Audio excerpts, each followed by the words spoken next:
భక్తానందకరీం దేవీం మగళాం పరమేశ్వరీం నమామి శక్తిపీఠస్థాం శివాపుర నివాసిని. అఖండ భారతంలో తెలంగాణ రాష్ట్రంలో మెదక్ జిల్లా శివంపేట గ్రామంలో జగన్మాత దశమహావిద్యల్లో ఒకరైనటువంటి శ్రీ బగళాముఖి అమ్మవారు కొలువై ఉండడం మనందరి భాగ్య విశేషం. మనిషి యొక్క పుట్టుక ఒక రెండిటి మీద జరుగుతుంది. పెద్దలు చెప్పారు, ఉభాభ్యాం పుణ్యపాపాభ్యాం మానుష్యం లభతే అని. పుణ్యము పాపము అనేటువంటి ఈ రెండు జన్మాంతరంలో మనం చేసినందువల్ల ఆ పుణ్యపాప ఫలితంగా ఈ శరీరం యొక్క స్వరూపం వస్తుంది అని. పూర్వజన్మలో పుణ్యం చేస్తే ఈ జన్మలో సుఖం, పూర్వజన్మలో పాపం చేస్తే ఈ జన్మలో దుఃఖం. దానికి శాస్త్రం కూడా ఏం చెప్పిందంటే, పూర్వజన్మలో మనం ఏ వయస్సులో కనుక పుణ్యం ఆచరిస్తే ఆ వయస్సులో ఇక్కడ సుఖాన్ని అనుభవిస్తాము. పూర్వజన్మలో ఎప్పుడు పాపాన్ని ఆచరిస్తే ఈ జన్మలో అప్పుడు మనము దుఃఖాన్ని అనుభవిస్తాము. శాస్త్రం దానినే శాస్త్రంలో ఒకటి ఉత్తమ ప్రారంధమని, పుణ్య సంబంధమైనటువంటి కర్మానుభవాన్ని కర్మను చెప్పారు. నీచ ప్రారంధమని ఈ పాప సంబంధమైనటువంటి ఫలిత స్వరూపాన్ని చెప్పడం జరిగింది. అయితే నీచ ప్రారంధం ఏ వయస్సులో అయితే వస్తుందో ఆ వయస్సులో మనుషులు పడుతున్న కష్టాలకు ఇలా అని లేదు. ఒక్కొక్క మనిషికి ఒక్కొక్క రకమైన కష్టం. ఒకరికి పుట్టుకతోనే సమస్య మొదలైతే, పుట్టిన తర్వాత చదువులు రాక, చదువులు వస్తే ఉద్యోగాలు లేక, ఉద్యోగాలు వస్తే వివాహాలు కాక, వివాహాలు అయితే సంతానం లేక, ఇలా నేను ఉదాహరణ చెప్తున్నాను.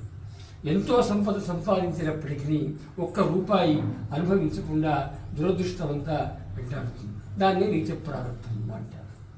కాబట్టి పూర్వజన్మలో చేసిన పాపము యొక్క స్వరూపము ఈ జన్మలో దుఃఖ రూపంలో మనం వెంటాడుతుంది. అది ఎన్ని రకాలంటే చెప్పలేము.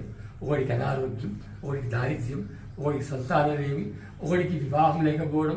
అదే నీచ ప్రారంభం వల్ల నిన్నటి వరకు బాగా ఉన్నటువంటి మన మిత్రులే మనకు శత్రువులాగా మారి ఇబ్బంది పెట్టేటువంటి స్థితి కూడా వస్తుంది.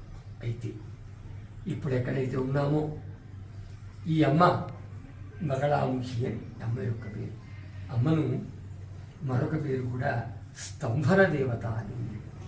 ఈ అమ్మ యొక్క ఆవిర్భావం కృతయుగంలో భయంకరమైన తుఫాను వచ్చి చీమ నుంచి బ్రహ్మ వరకు అన్ని ప్రాణులు నష్టాన్ని చవిచూస్తుంటే ఇంద్రాది దేవతలు విష్ణువును ప్రార్థిస్తే మహావిష్ణువు అమ్మ యొక్క అనుగ్రహం కోసం ఒక పసుపు నీటి కందకం ఒడ్డున కూర్చొని ఆయన తపస్సు చేశారు.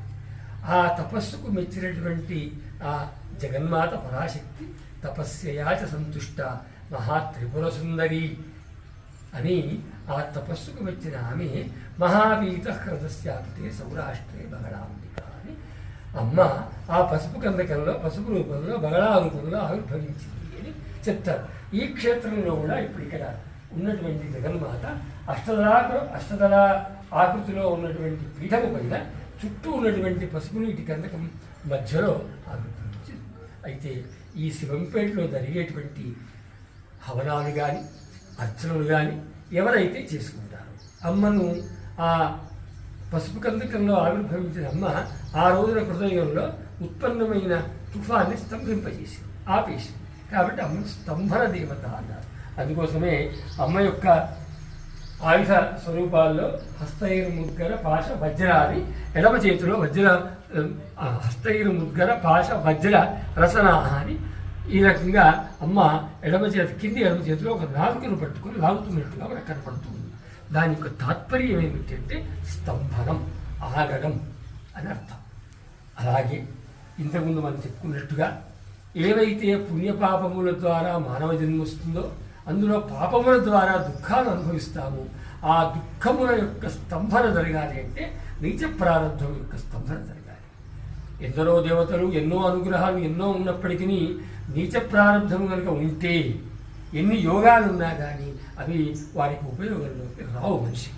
మనిషికి మరి ఉపయోగంలోకి రావాలి అంటే ఏ దేవత స్తంభన దేవతను అంటే ఆపేటువంటి శక్తియో ఆ అమ్మ కనుక అనుగ్రహం కనుక పొందితే తప్పకుండా ఆ నీచ ప్రారంభం స్తంభించబడి తత్ఫలితమైనటువంటి దుఃఖానికి దూరంగా ఉంటాం.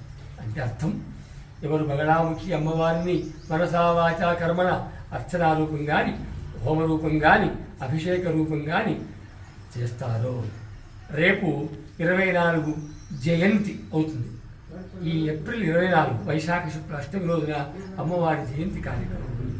ఆ కార్యక్రమం రోజు ఇక్కడికి ఇచ్చేసి ఎవరు ఈ కార్యక్రమాల్లో పాల్గొంటారు, ఏ నీచ ప్రారంభం వల్ల దుఃఖాన్ని అనుభవిస్తున్నారో ఆ నీచ ప్రారంభం స్తంభించబడుతుంది. అప్పుడు ఎప్పుడైతే ముళ్ళ కంచె అడ్డుగా పోయిందో మనం గమనం సులభమైనట్టుగా నీచ ప్రారంభము కనుక ఆగిపోతే ఆ నీచ ప్రారంభం వల్ల వచ్చే దుఃఖాలన్నీ సంతానలేమి, విద్యాలేమి, ఉద్యోగలేమి, ధనలేమి, ఆరోగ్యలేమి ఇటువంటివన్నీ కూడా తొలగి మనుషులు జీవించినంతకాలం సుఖ సంతోషాలతో ఉండాలంటే స్తంభన రూపమైనటువంటి శ్రీ బగళాముఖి అమ్మవారు ఇక్కడ కొలువై ఉన్న ఈ అమ్మవారిని మనం ఆరాధించుకోవడం, అది విశేష పర్వదినం. ఈ ఏప్రిల్ 24 నాడు వచ్చి అందరూ కూడా ఉదయం 9 నుంచి 1 గంట వరకు కార్యక్రమాలు, అమ్మవారి అభిషేకము, అర్చన, హోమం అందులో పాల్గొనవలసిందిగా కోరుతున్నాను. అమ్మ అనుగ్రహం అందరికీ కలుగుగాక. తప్పకుండా అందరి ఈ కార్యక్రమంలో భాగస్వాములు కావాలని చెప్పి కోరుతున్నాను. హర హర మహాదేవ హర. దర్శనం